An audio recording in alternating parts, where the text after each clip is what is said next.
बिस्मिल्लाहिर्रहमानिर्रहीम। गुर्दा ट्रांसप्लांट के बाद हॉस्पिटल में कितने दिन रहना पड़ता है? अगली वीडियो में जो गुर्दा देना चाहता है वो कितने दिन तक रहेगा, मैं उसका जिक्र करूँ। यूजुअली पहले 3 से 5 दिन तक हो सकता है कि आप आईसीयू के अंदर रहें।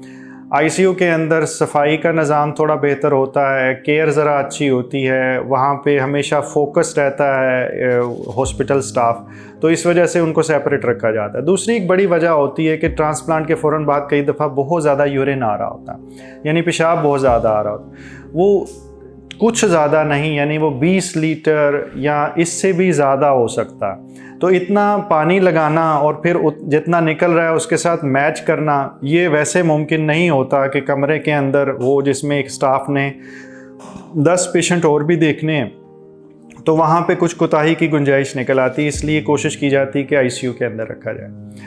फिर जो ही पेशेंट थोड़ा सा स्टेबल हो, अमूमी तौर पे चौथे या 5वें दिन मरीज़ को शिफ्ट कर दिया जाता। लेकिन बाज़ एक दिन ज़्यादा भी लग सकता है। जैसे रिसेंटली भी एक पेशेंट जो उनसे हैं, उनका मुझे शिफ्टिंग 6ठे दिन करनी पड़ी। वो गुर्दा ट्रांसप्लांट बिल्कुल ठीक था, लेकिन यूरिन बहुत ज़्यादा आ रहा था, तो उस वजह से मैंने एहतियातन उनको कुछ दिन के लिए ज़्यादा रखा। उससे मरीज़ का फ़ायदा ही है, कोई नुकसान नहीं है। लेकिन बाज़ फैमिली चाह रही होती है कि हम जल्द अज जल्द पेशेंट को उनके साथ करें, तो 6ठे दिन वो पेशेंट भी जो उनसे वो शिफ्ट हो गया।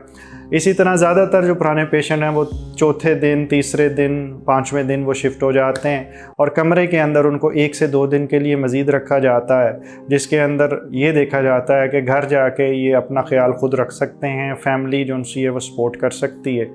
मरीज़ चलना फिरना जौन सा है वो तो चाहे 1 दिन का फासला समझेंगे। अगर फ़र्ज़ करें आज सर्जरी हुई है तो हो सकता है कल शाम या परसों सुबह से ही सर्जन चाहें कि आप चलना शुरू कर दें। अगर आप ज़हनी और जिस्मानी सेहत के बारे में इल्म, नए तरीका इलाज और नई से नई तहकीक के बारे में जानना चाहते हैं तो इस चैनल को सब्सक्राइब करें, बेल आइकन को क्लिक कर दीजिए। अगर वीडियो में कुछ अच्छा लगे तो लाइक एंड शेयर करें ताकि ये इल्म दूसरों तक पहुंच सके। खाना पीना भी जौन सा है वो अमूमी तौर पे 1 दिन के बाद हल्का हल्का शुरू होता है और दूसरे दिन प्रॉपर खाना अमूमी तौर पे जो थोड़ा नरम ग़िज़ा वो इस्तेमाल हो रही होती है। ट्रांसप्लांट के बाद कोई ऐसा तकलीफ़ दह अमर मौजूद नहीं है कि आपका खाना काफ़ी दिन तक नहीं खाया जाएगा या ज़्यादा दिन चल नहीं सकेंगे। बहुत जल्दी ये चीज़ें अल्लाह के हुक्म से हो जाती हैं। बस अल्लाह करे ट्रांसप्लांट जौन सा है वो जिस्म कबूल कर ले, जिसके चांसेस बहुत कम होते हैं कि ट्रांसप्लांट रिजेक्ट हो, लेकिन चाहे वो चंद फ़ीसद ही 100 में से हों, लेकिन वो मौजूद ज़रूर होते हैं। सारी एहतियातों के बावजूद भी ये मुमकिन है, 2 के चांसेस इसके कम हैं।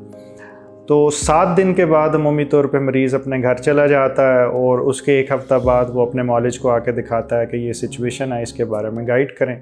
इसके अलावा मेरा ख़्याल है कि जो बाकी डिटेल है वो कोई टेक्निकल है, वो डॉक्टर्स को पता होनी चाहिए कि फ़लानी दवाई का लेवल कितने दिन करवाना है, अल्ट्रासाउंड करवाना है, वो आपकी कंसर्न नहीं है, वो आपकी टीम कर रही होगी। आप बस इस पर गौर कीजिए कि दूसरे दिन आप चलना शुरू हो जाते हैं, अगले दिन शाम को आप हल्का फुल्का सिप्स पानी पीना शुरू हो जाते हैं और चौथे दिन या 5वें दिन आप अपनी फैमिली के साथ होते हैं और अमूमी तौर पे 7वें दिन आप घर पे होते हैं या 8वें दिन। अल्लाह ताला आपको मुकम्मल ज़िंदगी दे और दूसरों की ज़िंदगी मुकम्मल करने का शर्फ अता करे। शुक्रिया।